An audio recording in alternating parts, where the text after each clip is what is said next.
Assalamualaikum warahmatullahi wabarakatuh. Jumpa lagi dalam FAS, Forum Akal Sehat. Forumnya orang-orang yang punya akal sehat. Episode kali ini kita akan respon daripada apa yang disampaikan oleh Bu Sri Mulyani di waktu pertemuan dengan Menko Polhukam. Salah satunya adalah adanya indikasi transaksi yang mencurigakan di aparat hukum, aparat penegak hukum senilai 74 triliun.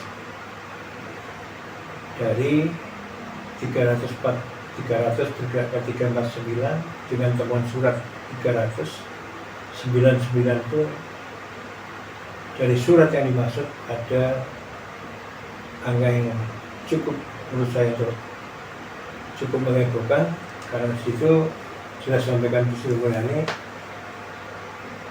dari 99 surat itu ada 74 triliun transaksi yang mencurigakan. Nah, tentunya sama-sama kita lihat berarti negara ini seperti apa.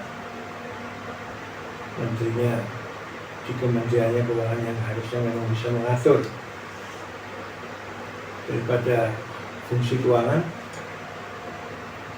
yang begitu hebat karena dia penerima dan pengeluaran dan dia regulatornya, dia mengatur semuanya. Diindikasikan ada 349 dengan berbagai macam poin, berkembang di partai politik yang juga diindikasikan 1 triliun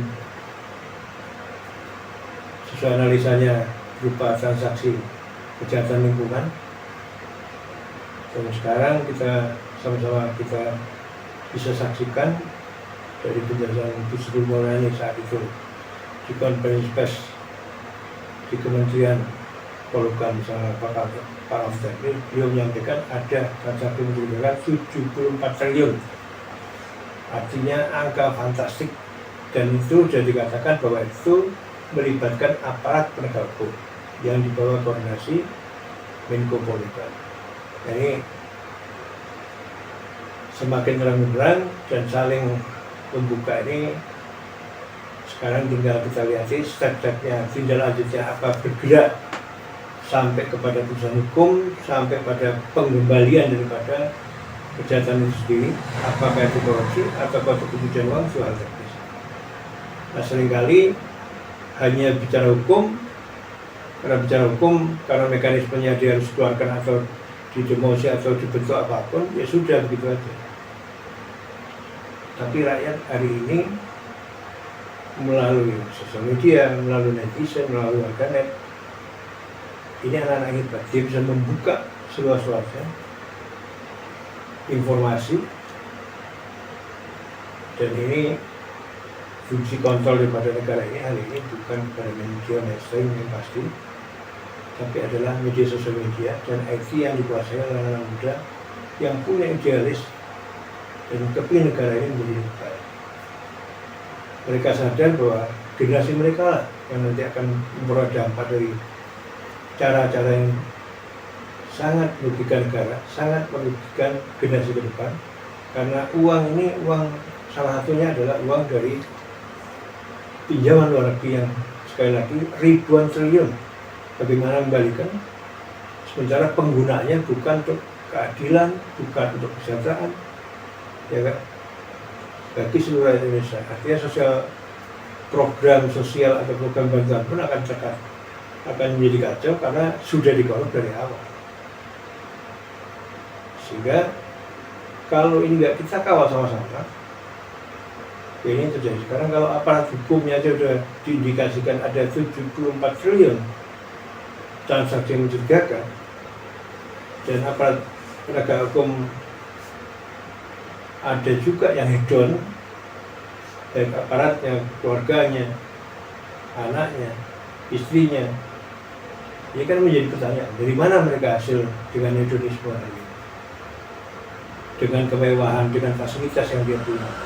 Sementara sekali lagi semua pabrik pasti bisa ngobrol. Berapa sih gaji seorang jenderal pun lah dengan segala fasilitasnya, dengan tunjangannya, pasti nggak mampu mencukupi dengan gambar yang ditunjukkan baik pribadi pejabat itu atau aparat penegak hukum itu, ataupun melihat gaya hidup istri dan anaknya ini dalam keseharian, dengan kemewahan yang dimiliki, dengan aneka ragam apakah berupa tas, kuliah, insan, ataupun gaya hidupnya yang sangat menurut ukuran pabrik sangat jauh. Di saat sekarang inilah dengan keberanian PPATK, biarpun secara aturan sudah jelas bahwa pelaporannya kepada Presiden dan DPR, tapi ketika dia masuk di komitinya yang diketuai oleh Pak Mahfud dan PPATK adalah sekretarisnya, wacana ini menjadi terbuka sehingga publik bisa mengawasi secara langsung tentang kebocoran ataupun pelanggaran ataupun korup atau pencucian uang yang dilakukan oleh salah satunya hari ini adalah Bapak Penegak Hukum. Artinya sistem kita sudah organisasi, sistem kenegaraan kita sudah sangat hancur. Dengan sistem yang sekarang, jadi pemerintah ini kalau dikatakan sangat korup, ya memang perlu bukti, perlu data dan fakta. Tapi secara sepintas pasti para netizen, para warganet dengan mencari sumber informasi apapun, kemudian kecenderungan sama dengan pemikiran saya bahwa ini adalah suatu hal yang korup, hal yang dicuci uangnya, dilarikan kemana-mana bentuk formatnya, apakah lewat berbagai macam sistem dan cara. Tapi yang jelas adalah rakyat atau masyarakat Indonesia yang dirugikan. Generasi ke depan akan menanggung beban, generasi sekarang hanya melihat duniawi, merasa berkuasa, merasa paling hebat, apalagi kalau aparat penegak hukumnya sudah diindikasikan kecenderungannya ada kebocoran dan melakukan tindak pidana pencucian uang. Biarpun bukti dan fakta itu akan mengalir secara beran dan dipastikan pasti akan terbuka. Ingat, uang utang negara akan ditanggung oleh generasi hari ini dan ke depan. Mari kita kawal sama-sama.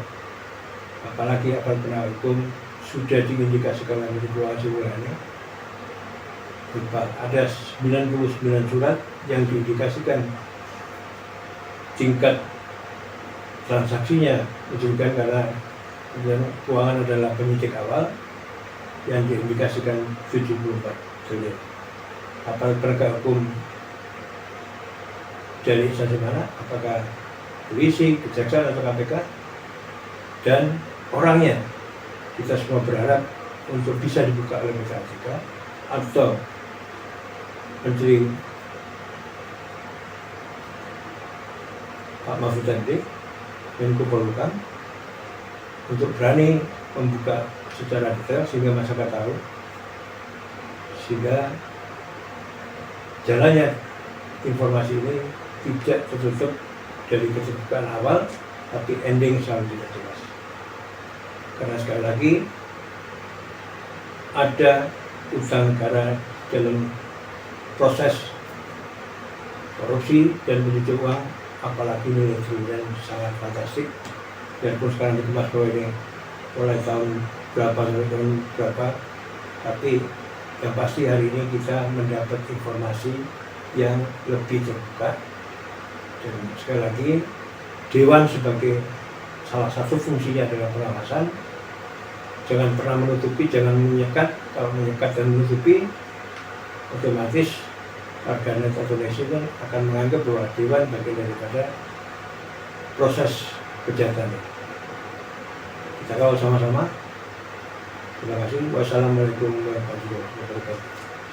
FAS, Forum Akal Sehat, forumnya orang yang punya akal sehat.